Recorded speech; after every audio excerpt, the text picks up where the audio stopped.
मेरे पिता हरिद्वार से थे। हरिद्वार में वो वैद्य थे। मेरे जन्म से पूर्व मेरे 6 भाई बहन हुए और कालकवलित हो गए, मृत्यु हो जाती थी। जब मेरा जन्म हुआ तब 24 घंटे मैं जीवित रहा और 24 घंटे के बाद मेरी भी मृत्यु हो गई थी। और मेरी मां ने मुझे एक कपड़े में बांधकर, घर में प्रसव होता था, मेरी मां ने चारपाई से नीचे रख दिया था। ये चर्चा किसी तरह निकली है, परसों यहां कहा जा रहा था, इसलिए मैं इसे स्पष्ट कर देना चाहता हूं। पूज्य बाबा श्री उस समय हरिद्वार आए हुए थे और मेरे पूज्य पिता बाबा के पास गए और जाकर कहा कि महाराज, जो बच्चा कल हुआ था वो भी नहीं रहा। तो घटना ऐसी घटी कि बाबा जी हमारे घर आ गए और मुझे नीचे से उठाया, उठाकर मेरे माता पिता को स्लेट पर लिखकर बहुत डांटा कि तुमने ऐसे डाल दिया। तो मेरे पिता ने कहा कि बाबा, आपको पता नहीं है, हमारी 6 संतान ऐसे ही मृत्यु को प्राप्त हुई हैं, इसलिए मुझे पता है, मैं वैसे भी वैद्य हूं, मैं जानता हूं ये अब है नहीं। मेरे पिता को और मां को बाबा ने बहुत डांटा और मेरे पिता को कहा कि जीवन में अब कभी ये मत कहना कि ये तुम्हारी संतान है। मेरे पिता ने कहा कि बाबा, थोड़ी देर में आप भी कहेंगे ये किसी की संतान नहीं है, ये तो भगवान को प्यारा हो चुका है। घर में हमारे यहां उत्तर भारत में पीढ़े हुआ करते थे साहब, पहले पीढ़ा बोलते थे, उससे एक छोटी चौकी जैसा होता था, घर में वो थी और उस पर बाबा लेट गए और मुझे अपनी छाती पर रखा। 6 दिन तक ऐसी स्थिति में बाबा लेटे रहे और 7वें दिन मेरे शरीर में फिर से प्राणों का स्पंदन हुआ था।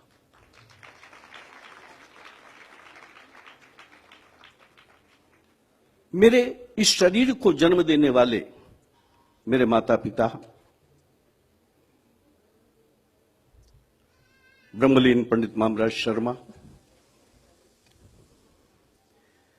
उन्होंने मुझे बचपन से यही कहा गया, मुझे यही बताया गया कि हमने तुम्हारे शरीर को जन्म दिया है, लेकिन तुम्हारी आत्मा को जन्म देने वाला जो है वो तुम्हारी मां भी वही है और तुम्हारा पिता भी वही है, उसका नाम मौनी बाबा है। वहां से ये संबंध जुड़ा है साहब। और मैं हरिद्वार में रहा, वहां शिक्षा हुई मेरी, और मुझे ऐसा ही लगता था कि मैं जैसे पिता पुत्र को विद्याध्ययन के लिए गुरुकुल भेजता है, ऐसे ही मेरे माता पिता ने मुझे गुरुकुल में पढ़ने के लिए भेज रखा है। इस भाव से मैं मेरे उन माता पिता के पास रहता रहा। बीच बीच में बाबा जी जाते थे, मेरे पिता कहा करते थे कि ये आपका है, इसे आप ले जाओ। उस समय बाबा का कोई आश्रम नहीं था, केवल तीर्थाटन करते थे, पदयात्रा करते थे। तो वो कहा करते थे कि कोई अभी आवश्यकता नहीं है, अभी ले भी जाएं तो कहां रखेंगे, समय आएगा तब ले जाएंगे। और फिर वो समय आया कि मुझे एक दिन हरिद्वार में रात्रि में 2 बजे जब भेंट हुई तो बाबा ने मुझसे पूछा कि उज्जैन चलोगे।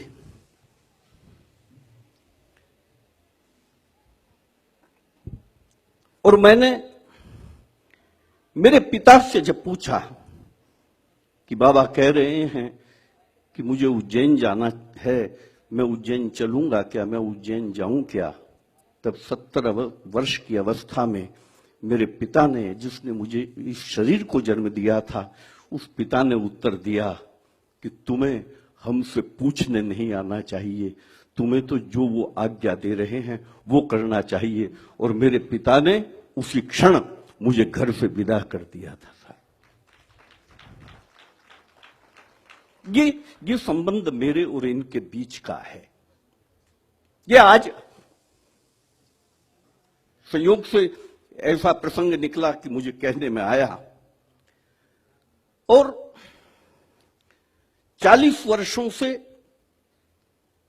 मैं यहां हूं इनके सानिध्य में।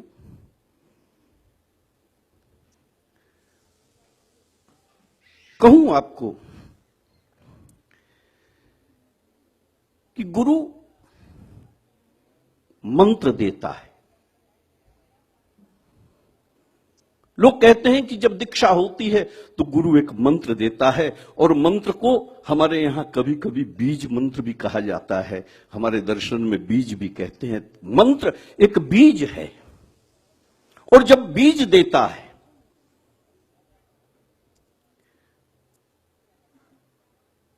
तो उस बीज को भूमि में उसका रोपण करना पड़ता है, और धीरे धीरे वो बीज कहीं पल्लवित होता है, धीरे धीरे वो बीज अंकुरित होता है, पल्लवित होता है, उससे एक वृक्ष बनता है, और वृक्ष बनने के बाद उस पर कुछ फल लगते हैं, और वो फल फिर समाज के काम में आते हैं। लेकिन मैं इस मंच से आज कहना चाहूंगा कि मेरे गुरु ने मुझे मंत्र नहीं दिया साहब, कोई बीज नहीं दिया, बल्कि मेरे सदगुरु ने फलों का एक बगीचा बना रखा है। और जो लगता है, मुझे लगता है कि वो मेरे लिए ही बना है। मुझे कोई बीज नहीं दिया गया साहब कि उस बीज को मैं भूमि में डालूं, डालकर उसमें जल डालूं, और धीरे धीरे वो वृक्ष बने, और कभी उस पर फल लगे, और वो फल मैं फिर कभी आपको खाने के लिए दूं। ऐसी व्यवस्था मेरे सदगुरु ने नहीं की है, बल्कि मेरे गुरु ने तो ये व्यवस्था की है कि उसने लगा लगाया एक बगीचा मानो मेरे नाम कर दिया है, और उसी बगीचे के फल मैं पिछले 25 वर्षों से निरंतर बांट रहा हूं।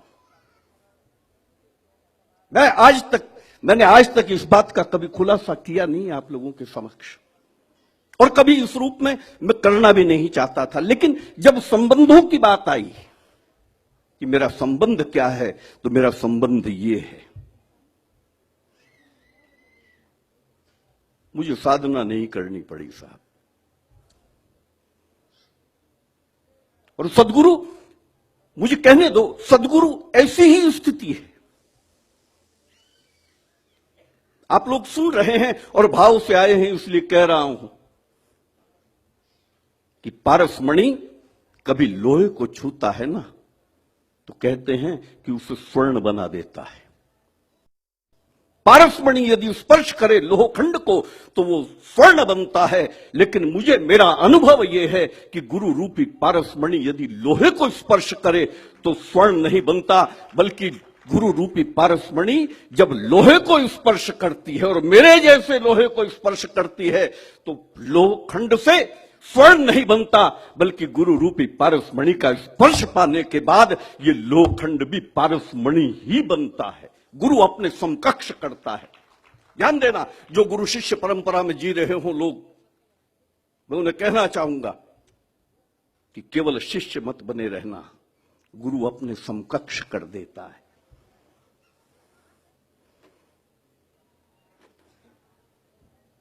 आज की वो घटना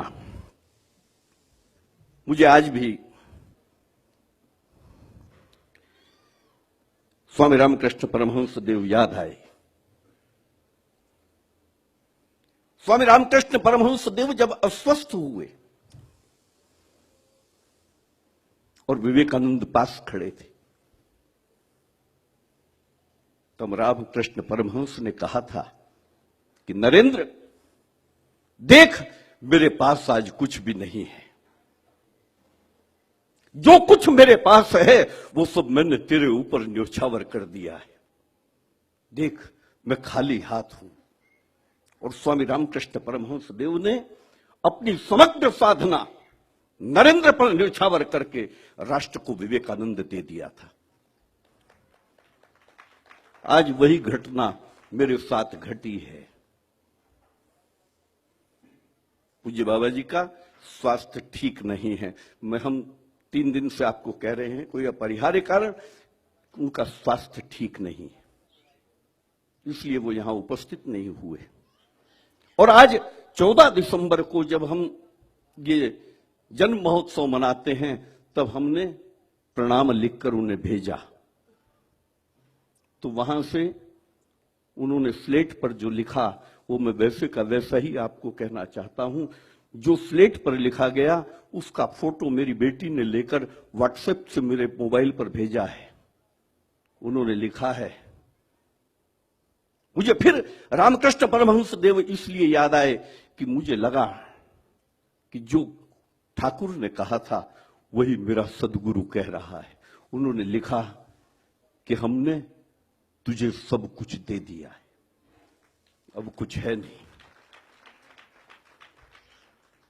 हमने अपना सब कुछ तुझे दे दिया है, और जब तक जीवन है, जब तक शरीर है, तब तक आशीर्वाद भी देते रहेंगे। ये 2 लाइन लिखी हैं। और मैं कहूं कि आशीर्वाद तब तक नहीं, आशीर्वाद तो जब तक ये शरीर है तब तक मिलता रहेगा साहब। क्यों? क्योंकि इस शरीर को मेरे पिता पंडित मामराज शर्मा ने शरीर को जन्म दिया था, पर आत्मा को जन्म देने वाला तो मेरा बाप यही था।